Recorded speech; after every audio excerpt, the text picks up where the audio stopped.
The last sack of flour weighed 30 pounds. Margaret Hartley lifted it onto her work table and stared at it the way a drowning person stares at a distant shore. Outside her bakery window in the Kent village of Ashford, 17 women and children stood in freezing February rain. Waiting for bread, she could not give them. 3 years of war had taught Britain many lessons. The Blitz had shown them how to survive bombs. The evacuations had shown them how to survive separation. But nothing had prepared them for this slow, invisible enemy that crept into every kitchen and empty stomach. Hunger moved quieter than German aircraft. It carried no sirens. It dropped no explosions. It simply waited. Margaret cut the sack open and measured the flour with desperate precision. Enough for 40 small loaves. Tomorrow there would be nothing. Her ration allocation had been cut twice in January. The Ministry of Food blamed shipping losses. Everyone blamed shipping losses. The Atlantic Ocean had become a graveyard for British hopes. What Margaret did not know, what almost no civilian knew, was that Britain stood 6 weeks from mass starvation. In a concrete bunker beneath Whitehall, Sir Edward Whitmore adjusted his wire-rimmed glasses and studied the charts that haunted his dreams. The senior undersecretary for food supply had spent 30 years as a civil servant, solving problems with careful mathematics and quiet diplomacy. This problem had no solution he could find. The numbers were simple and terrible. Britain imported 70% of its food. German U-boats now sank merchant ships faster than British shipyards could build them. In February alone, 63 vessels had gone down. Grain reserves across the nation would last until early April. After that, the arithmetic turned to horror. 45 million people. Not enough bread. The equation ended in death. Sir Edward had drafted a memorandum for the War Cabinet titled Projected Food Deficit, Spring 1943. He had rewritten it 11 times. Each version tried to soften the truth. None succeeded. The final draft sat in his briefcase, waiting for a meeting he dreaded. Prime Minister Churchill already knew. The old man had listened to the briefing in silence, cigar unlit, face gray as London stone. When Sir Edward finished, Churchill had spoken only 4 words: "Find me the grain." But grain did not grow in bomb craters. It did not rise from a sea where ships had sunk. It existed in vast quantities in only a few places on Earth, and all of them lay across oceans that Germany now controlled. 300 miles to the west, Admiral Harold Sinclair stood on the bridge of a destroyer in Liverpool Harbor and watched supply ships unload their precious cargo. His weathered face showed the strain of 18 months commanding Atlantic convoy escorts. He had sent men to die in freezing waters. He had watched ships burn on black horizons. He had done everything possible, and it was not enough. The Admiral had received new orders that morning. A grain convoy would depart Halifax, Nova Scotia, in 3 weeks. The largest grain shipment ever attempted. 43 merchant ships carrying 2 million tons of Canadian wheat. His job was simple: get it across the Atlantic alive. Intelligence reports showed at least 12 U-boats forming a wolf pack in the mid-Atlantic Gap, the killing zone beyond air cover from either continent. The submarines would wait there like wolves at a mountain pass, patient and deadly. Previous convoys through that corridor had lost 30% of their ships. Some had lost more. Sinclair did his own mathematics. 43 ships at 30% losses meant 13 vessels sunk. Each ship carried a crew of 40 men. 13 ships meant 500 sailors dead in the Atlantic cold. And that assumed average losses. The wolf pack gathering ahead was larger than average. He thought of the grain those ships would carry. Flour for bread. Feed for livestock. Seed for next year's planting. If the convoy failed, Britain would face choices no civilized nation should make. Who eats? Who starves? The old? The young? The workers who build weapons? The soldiers who fire them? The Admiral folded the intelligence report and placed it in his coat pocket. Somewhere in Canada, farmers were harvesting wheat that might never reach British shores. Somewhere in Germany, submarine commanders were plotting coordinates for ambush. And somewhere in a Kent village, a baker named Margaret was stretching 30 pounds of flour across 40 loaves, unaware that her survival depended on ships she would never see and sailors she would never thank. The war had many fronts. Some are measured in territory. Some are measured in lives. This one would be measured in bread. Sir Edward Whitmore received a coded telegram that evening from the British High Commission in Ottawa. Canada was mobilizing. Grain trains were already rolling east toward Halifax. The largest rescue mission in history was beginning, and almost no one would ever know it happened. He read the message twice, then locked it in his safe. Hope was a dangerous thing in wartime. It could break a person worse than despair. But for the first time in months, Sir Edward allowed himself to feel it. 6 weeks. 3,000 miles of ocean. 12 waiting U-boats. The race to save Britain had begun. The military trucks arrived before sunrise. Jean-Pierre Beaumont heard their engines growling through the darkness and knew, even before he pulled on his boots, that his wheat was no longer his own, that he found 6 vehicles parked in his farmyard, their headlights cutting through Saskatchewan snow. A young officer in a crisp uniform stepped forward with papers that carried the weight of distant kings and desperate nations. The Canadian Wheat Board, acting under wartime emergency powers, was requisitioning his entire harvest. Every bushel, every grain. For Britain, Jean-Pierre's grandfather had walked from Quebec to this frozen prairie in 1885. He had broken the land with hand tools and horse muscle. He had built the farmhouse beam by beam, survived 3 droughts, 2 locust plagues, and 1 winter so cold that cattle froze standing in their fields. The Beaumont family had turned wilderness into wheat fields through 60 years of labor. Now the government offered half the market price and called it patriotism. But Jean-Pierre was not a fool. He read newspapers. He listened to radio broadcasts. He understood that somewhere across an ocean, children were hungry. His anger burned cold for a moment, then faded like breath in winter air. He signed the papers across the prairies. The same scene repeated on 10,000 farms. Grain elevators that had stood half empty through Depression years now overflowed with golden wheat. Rail lines that had rusted in neglect now groaned under freight car after freight car rolling east toward Halifax. Canada was emptying its bread basket into British mouths. In Halifax Harbor, Captain William Ross walked the deck of the merchant freighter SS Northern Star and counted the days until departure. 41 years old, Nova Scotia born, 23 years at sea. He had survived 2 torpedoes already, one in 1941 off Iceland, one last autumn in the Caribbean.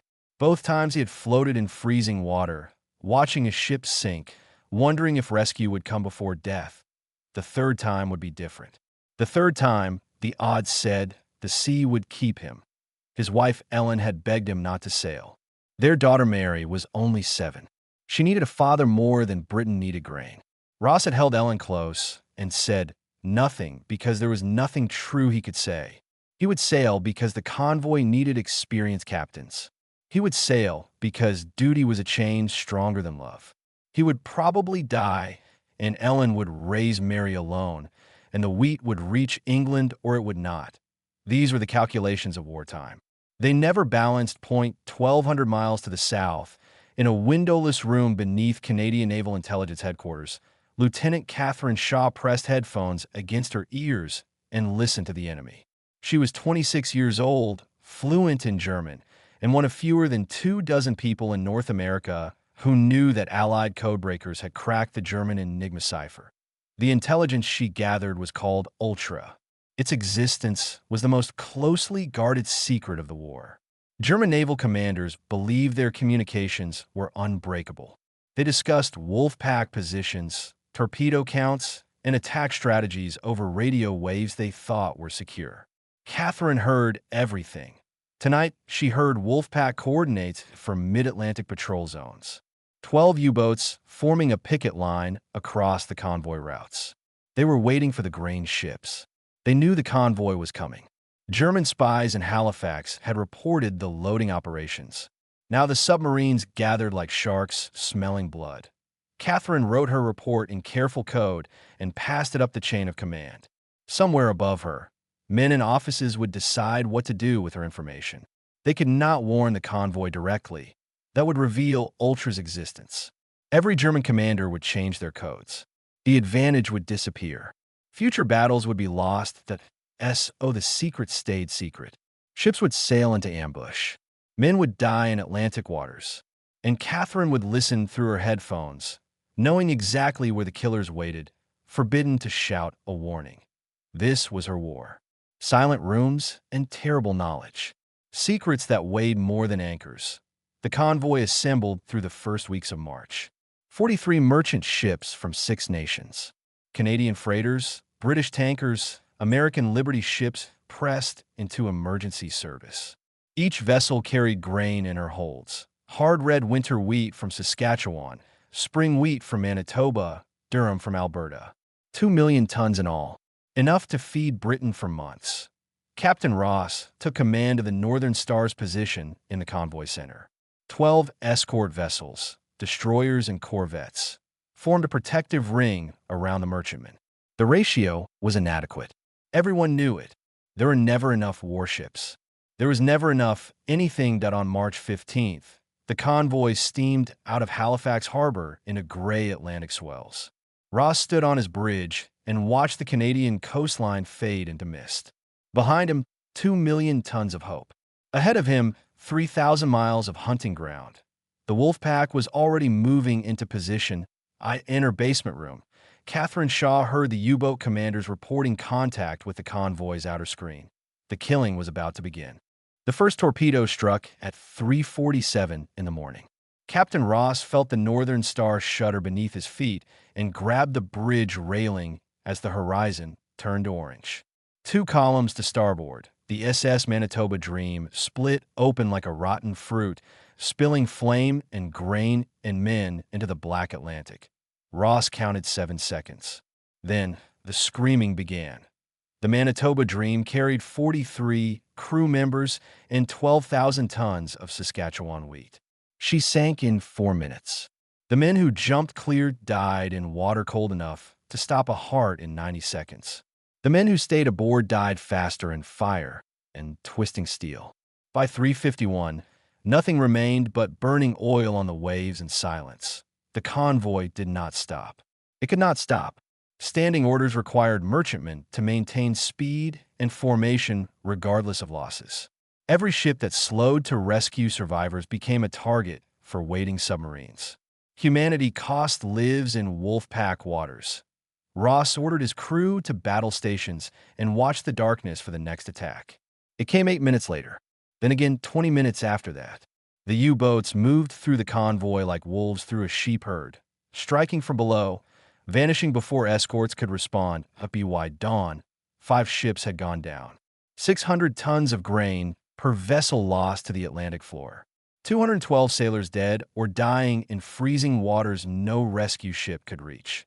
This was the mid-Atlantic gap, the killing zone beyond air cover from either continent.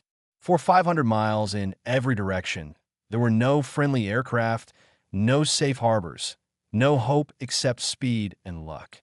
German submarine commanders called it the Black Pit. Allied sailors called it worse things. Ross had not slept in 36 hours. Coffee kept his eyes open. Duty kept his hands steady. Every explosion in the darkness meant friends he might have known, men he might have saved if orders allowed stopping.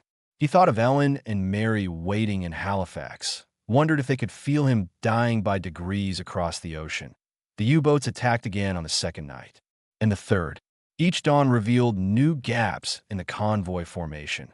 Empty water where ships had sailed 12 hours before. The escort destroyers hunted desperately, dropping depth charges on sonar contacts, occasionally scoring kills. But for every submarine destroyed, another seemed to appear. On the 4th morning, Ross faced an impossible choice. The SS Arctic Venture had taken a torpedo in her engine room. She was sinking slowly, her crew abandoning ship in orderly fashion, lifeboats hitting the water in the gray dawn light. Protocol demanded he sail past. Every minute stopped. With a minute, the wolf pack could line up another shot, but he could see their faces. Young men in life jackets, waving at passing ships, knowing they would die if no one stopped. The water temperature was 34 degrees. Maximum survival time was 15 minutes. The nearest rescue vessel was 40 minutes away. Ross ordered the Northern Star to hold position. His first officer protested. The crew exchanged terrified glances. Every second stationary made them a target. Ross ignored them all and supervised the rescue himself, directing his sailors to throw lines and pull survivors aboard. 63 men from the Arctic venture scrambled onto his deck in 11 minutes, shivering and weeping and alive. When the last man came aboard, Ross ordered full speed ahead. His ship had been stationary for almost 12 minutes, long enough for any submarine to line up a perfect shot. He waited for the torpedo impact that would end everything. It never came. Later, he would learn that the U-boat closest his position had run out of torpedoes 10 hours earlier. Luck. Blind, stupid, beautiful luck. The mathematics of war occasionally showed mercy in London. Admiral Sinclair watched the convoy's position update on his plotting board and felt each lost ship as a physical blow.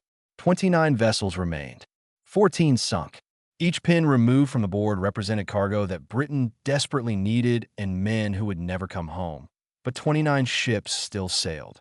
29 ships carrying enough grain to feed millions. If they could survive one more day, they would reach air cover from Ireland. Royal Air Force Sunderlands would drive the Wolf Pack under. Royal Navy destroyers would race out from Londonderry to reinforce the escorts. One more day. 18 more hours. The mathematics of survival came down to minutes now. In Halifax, Catherine Shaw intercepted a German transmission that made her heart stop. The Wolfpack commander was reporting low torpedo stocks across his fleet. 5 submarines had already turned for home. The remaining boats were conserving weapons, waiting for perfect shots only. The convoy was going to make it. She could not warn them. She could not send congratulations. She could only sit in her silent room and listen as the battle wound down, knowing she had watched hundreds die while holding information that might have saved them. This was victory in the Shadow War. It tasted like ashes. Dawn on March 20th revealed the coast of Ireland through morning mist. The survivors had crossed the Atlantic. Behind them, the Wolfpack scattered, low on fuel and ammunition. Ahead, friendly waters and the promise of arrival. Captain Ross stood on his bridge and wept 29 ships from 43. 1.5 million tons of Canadian grain. Enough to keep Britain alive through spring and summer. Enough to hold until the next convoy and the next. 14 ships lost. 573 men dead. A price measured in salt water and frozen blood. But the bread would reach English tables. The children would eat. The killing zone had demanded its toll, and the living had paid it. The flour arrived without announcement. Margaret Hartley unlocked her bakery at 5 in the morning, as she had done every day for 11 years, and found her supplier waiting with a delivery she had not expected. 6 sacks. Full weight. Good Canadian wheat ground fine and white. She touched the fabric like a woman touching a miracle. For weeks, she had stretched nothing into something, baking bread with sawdust and hope. Now abundance sat on her doorstep, and she did not know where it came from or who had paid the price for it. The government never explained. The newspapers never reported. Somewhere between Halifax and Liverpool, a story had happened that Margaret would never hear. She only knew that her village children would eat today and tomorrow, and through the long spring ahead. That was enough. That had to be enough. 3,000 miles away, Jean-Pierre Beaumont knelt in his Saskatchewan field and pushed wheat seeds into thawing soil. The requisition trucks had taken everything from his silos, but they had left enough seed for planting. The government kept that promise, at least. By autumn, new wheat would grow where old wheat had been sacrificed. He had received a letter from the wheat board thanking him for his contribution to the war effort. It carried an official stamp and empty words. Jean-Pierre had burned it in his stove. He did not want thanks.